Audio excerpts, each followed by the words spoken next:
आज हम आपसे बहुत एक सीरियस टॉपिक के बारे में बात करेंगे, स्ट्रोक।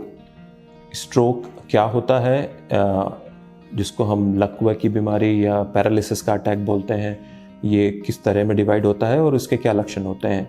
तो स्ट्रोक को हम मुख्यतः दो भागों में डिवाइड करते हैं। एक होता है इस्चेमिक स्ट्रोक इन्फार्क्ट, जो कि दिमाग में ब्लड सप्लाई कम हो जाने के कारण दिमाग का एक हिस्सा डेड हो जाता है या काम करना बंद कर देता है, उसको इस्चेमिक स्ट्रोक बोला जाता है। और दूसरी तरफ एक स्ट्रोक होता है जब किसी भी कारण से, जैसे ब्लड प्रेशर के ज़्यादा हो जाने के कारण या कुछ बीमारियां जिनको हम एन्यूरिज्म्स या एवीएम कहते हैं, मतलब नसों के गुच्छे बनने के कारण और ब्लड प्रेशर ज़्यादा होने के कारण वो फट जाती हैं और ब्रेन में हेमरेज हो जाता है, जिसको हम ब्रेन हेमरेज कहते हैं कॉमन भाषा में, या दिमाग में खून बह जाता है या क्लॉट बन जाता है बड़ा सा। ये दो तरह के स्ट्रोक होते हैं और ये दोनों ही इमरजेंसीज होती हैं। इसमें मरीज़ को जितनी जल्दी हो सके डॉक्टरी मदद की ज़रूरत होती है।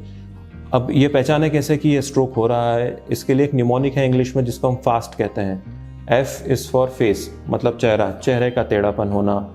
एक तरफ सडनली जो नॉर्मल आदमी बात कर रहा है उसके फेस पे चेहरा टेढ़ापन आने लग जाए, ड्रूपिंग होने लग जाए, आँखों का यहाँ साइड टेढ़ा हो, एक तरफ का चेहरा टेढ़ा होना, ये F हो गया। A इज़ फॉर आर्म, मतलब कि आपके हाथ, अगर आपको लग रहा है कि आपका हाथ नहीं उठ पा रहा है, एक हाथ उठ नहीं पा रहा है, आपके हाथ कमज़ोर होने लग गए हैं, उंगलियां कमज़ोर होने लग गई हैं, आपका पैर भी, अगर आपको चलने में तकलीफ़ है, पैर रगड़ना पड़ रहा है, इमीडिएटली सडन कुछ ये चीज़ें हुई हैं। तीसरा आता है स्पीच मतलब कि आपका बोलना, आपको बोलने में तकलीफ़ होने लग गई है, स्लरिंग ऑफ स्पीच है, आप वर्ड फाइंडिंग डिफ़िकल्टीज़ हो रही है, आप बता नहीं पा रहे हैं कि आपके साथ में क्या हो रहा है, या आप समझा नहीं पा रहे हैं, सामने वाले को लग रहा है कि आप तुतला रहे हैं, या आपकी स्पीच का आउटपुट कम हो रहा है, कुछ भी स्पीच से रिलेटेड प्रॉब्लम जो सडनली आई है। तो ऐसे में T होता है टाइम। अगर इनमें से कुछ भी सिम्टम है या सारे हैं या एक भी सिम्टम है तो टाइम इज़ वेरी इंपॉर्टेंट। मतलब कि आपको स्ट्रोक हो रहा है ये मान के चलें, या सामने वाले को स्ट्रोक हो रहा है और तुरंत डॉक्टरी सलाह की ज़रूरत है। ऐसे में तुरंत इसे हॉस्पिटल जाना चाहिए जो स्ट्रोक रेडी हो, या नियरेस्ट हॉस्पिटल जाना चाहिए, ताकि तुरंत आपका स्कैन हो सके और हमको पता पड़ सके कि आपका इस्चेमिक स्ट्रोक है या हेमरेजिक स्ट्रोक है।